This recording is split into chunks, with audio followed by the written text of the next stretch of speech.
नमस्कार। हमारे YouTube channel में आपका स्वागत है। विषय हिंदी, पूर्णांक 70।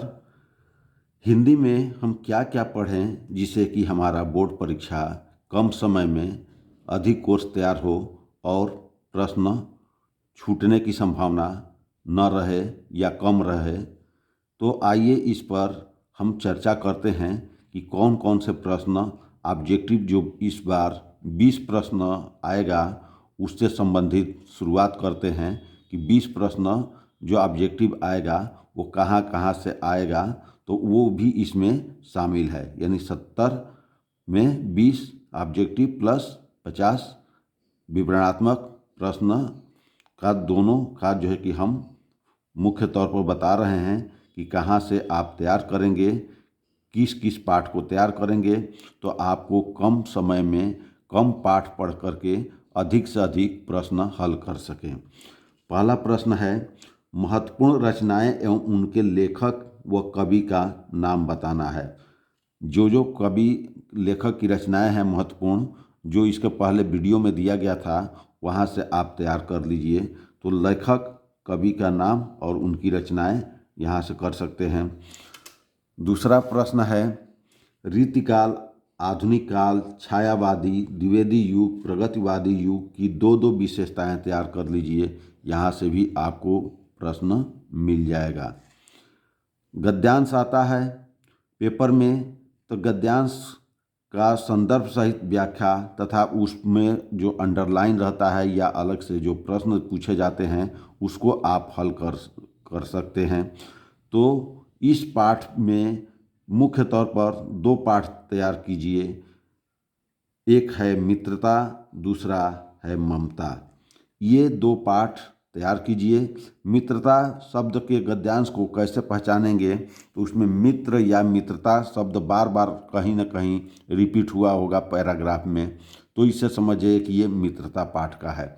ममता में ममता शब्द आया होगा या माँ आया होगा, तो इससे आप पकड़ सकते हैं कि ये ममता पाठ का ये गद्यांश आया है। तो उस गद्यांश को आप संदर्भ सहित व्याख्या कर दीजिए।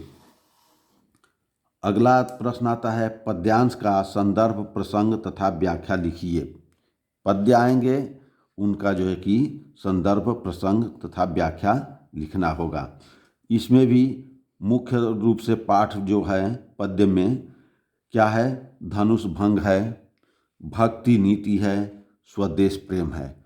इन पाठ को तैयार कर लेंगे तो आपको पद्य वाला पोर्शन से एक क्वेश्चन मिलने की संभावना अधिक रहेगी। तो इसलिए ये 3 पाठ अवश्य तैयार कीजिए।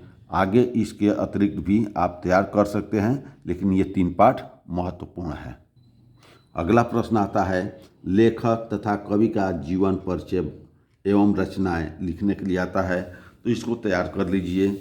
यहाँ से बहुत सारे पाठ हैं, लेकिन हम जो है कि मुख्य तौर पर 2 पाठ बता रहे हैं, 2 लेखक का नाम बता रहे हैं। एक है आचार्य रामचंद्र शुक्ल, दूसरा है जयशंकर प्रसाद। ये जो है कि लेखक हैं, इन 2 का तैयार कर लेंगे तो आपको एक मिलने की संभावना ज़्यादा रहेगी। कवि का जीवन परिचय में, कवि के जीवन परिचय में भी कई कवियों का जीवन परिचय तैयार करते हैं बच्चे, लेकिन कुछ लिमिटेड हैं, उसको भी तैयार कर लीजिए। ये महत्वपूर्ण है, इनको तो अवश्य तैयार कीजिए। कवि का जीवन परिचय में मुख्य तौर पर सूरदास को तैयार कर लीजिए, तुलसीदास को तैयार कर लीजिए और महादेवी वर्मा को तैयार कर लीजिए। तो यहाँ से कोई न कोई कवि का जीवन परिचय आपको मिल जाएगा, इसलिए यहाँ से एक तैयार कर लीजिए। कोई ये तीनों तैयार कर लीजिए, एक अवश्य मिलने की संभावना अधिक रहेगी। अगला प्रश्न है, संस्कृत गद्यांश का संदर्भ सहित व्याख्या। संस्कृत गद्यांश जो आता है पाठ, संस्कृत वालों पाठ से, गद्यांश से, तो इसमें भी कई पाठ हैं, लेकिन मुख्य तौर पर 3 पाठ जो है तैयार करिए। बाकी पाठ आप तैयार रखिए, लेकिन इस पाठ को विशेष रूप से तैयारी कीजिए। पहला है वाराणसी, दूसरा है भारतीय संस्कृति, तीसरा है विरह वीरेण पूज्यते। इन 3 पाठ को तो विशेष तौर से पढ़िए, बाकी पाठ को आप अपने स्तर से पढ़िए, तो यहाँ से आपको प्रश्न मिल जाएंगे। अगला प्रश्न आता है, एक श्लोक लिखने को आएगा पेपर में जो प्रश्न पत्र में न आया हो, इसलिए आप कम से कम 2 या 3 श्लोक याद रखेंगे तो एक पेपर में आ भी गया तो आपके पास विकल्प रहे कि 1 या 2 एक्स्ट्रा तैयार किए हैं, अतिरिक्त तैयार किए हैं, तो वो श्लोक आप लिख सकते हैं। तो ये श्लोक वाला भी आपका कंप्लीट हो जाएगा। अगला प्रश्न है, निम्नलिखित में से किन्हीं 2 प्रश्नों का उत्तर संस्कृत में दीजिए। 2 प्रश्न आएगा, इसका उत्तर संस्कृत में देना होगा।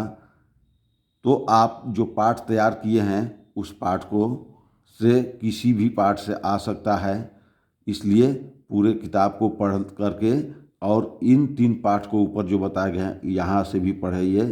ये महत्वपूर्ण है, जिससे कि इन प्रश्नों का उत्तर देने में आपको कठिनाई न हो। इसलिए जनरली सामान्य तौर पर सभी पाठों को एक बार अवश्य पढ़ करके तैयार रखिए। बाकी ये 3 पाठ तो महत्वपूर्ण है। अगला क्वेश्चन है, रस, छंद, अलंकार की परिभाषा उदाहरण सहित लिखिए। ये 3 अवश्य आता है, रस का भी आता है, छंद भी आता है, अलंकार भी आता है। ये सब आता है इसकी परिभाषा लिखने के लिए और उदाहरण भी पूछता है। तो रस में मुख्य तौर पर पूछा जाता है हास्य रस और करुण रस। इसके अतिरिक्त भी रस है, उसको भी तैयार रखिए, लेकिन मुख्य तौर पर ये 2 रस ज़्यादातर पूछे जाते हैं, अधिक बार पूछे गए हैं। छंद में रोला और सोरठा ये ज़्यादातर पूछा गया है, रोला और सोरठा।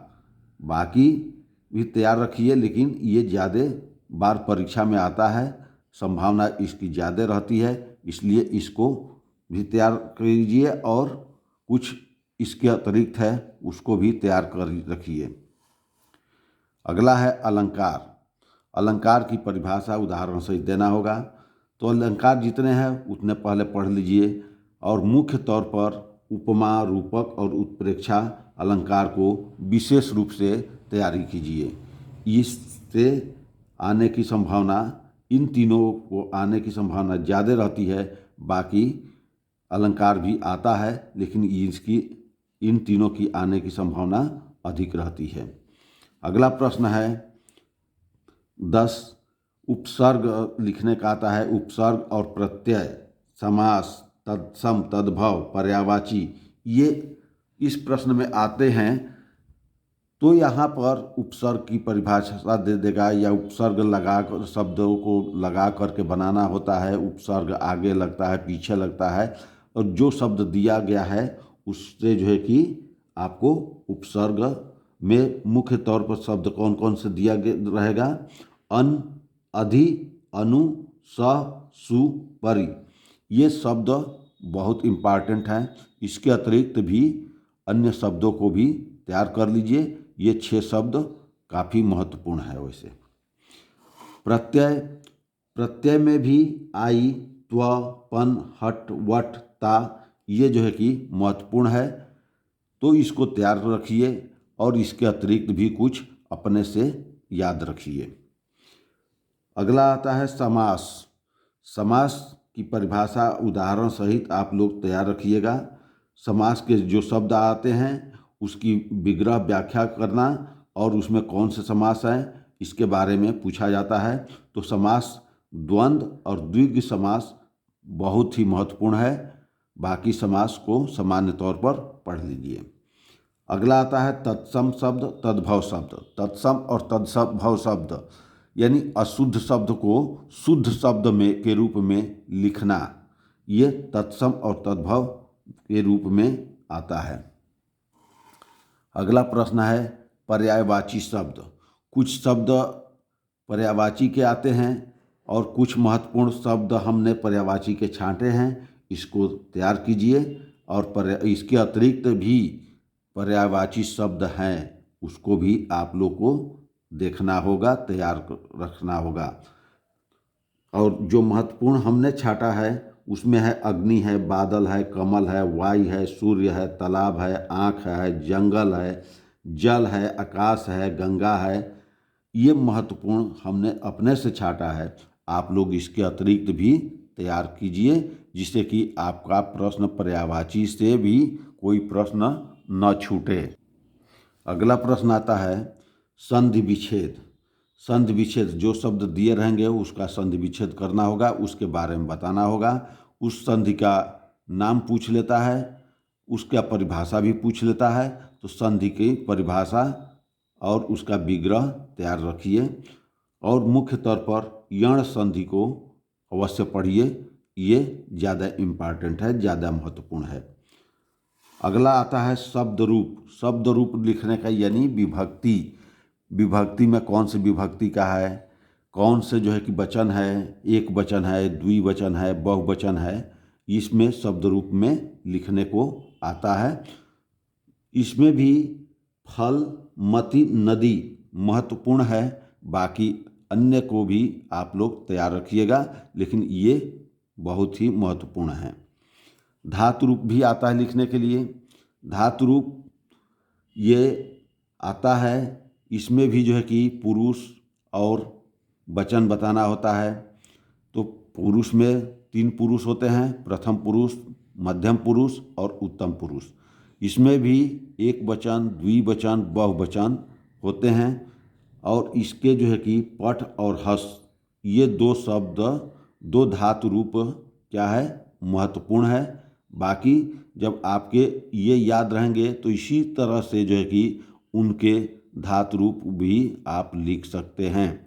धातु रूप में लट लकार भी हो सकता है, लंग लकार भी हो सकता है, लिट लकार हो सकता है, लोट लकार हो सकता है। तो इस तरह से जो है कि इनके जो है कि वचन पुरुष पुरुष यानी प्रथम पुरुष, मध्यम पुरुष, उत्तम पुरुष, और एक वचन, द्विवचन, बहुवचन, और ये जो है कि किस लकार का है ये बताना होता है।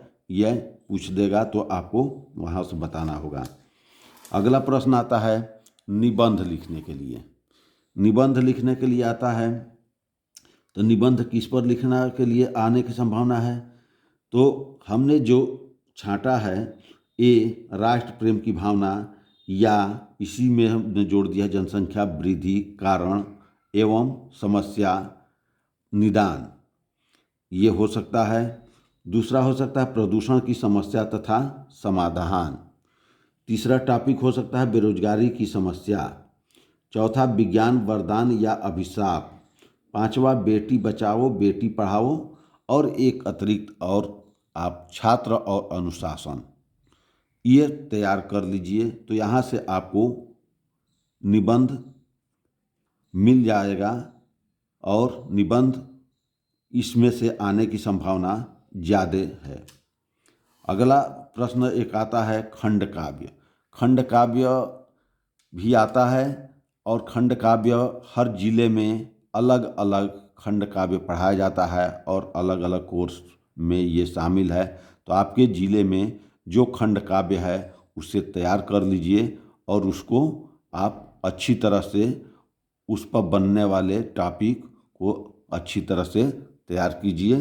तो इस तरह से हिंदी में आने वाले सभी महत्वपूर्ण टॉपिक को हमने जो है कि बताया कि कहाँ से प्रश्न किस किस रूप में तैयार करेंगे, तो कम पढ़ कर के भी अधिक से अधिक प्रश्न को कवर कर सकते हैं।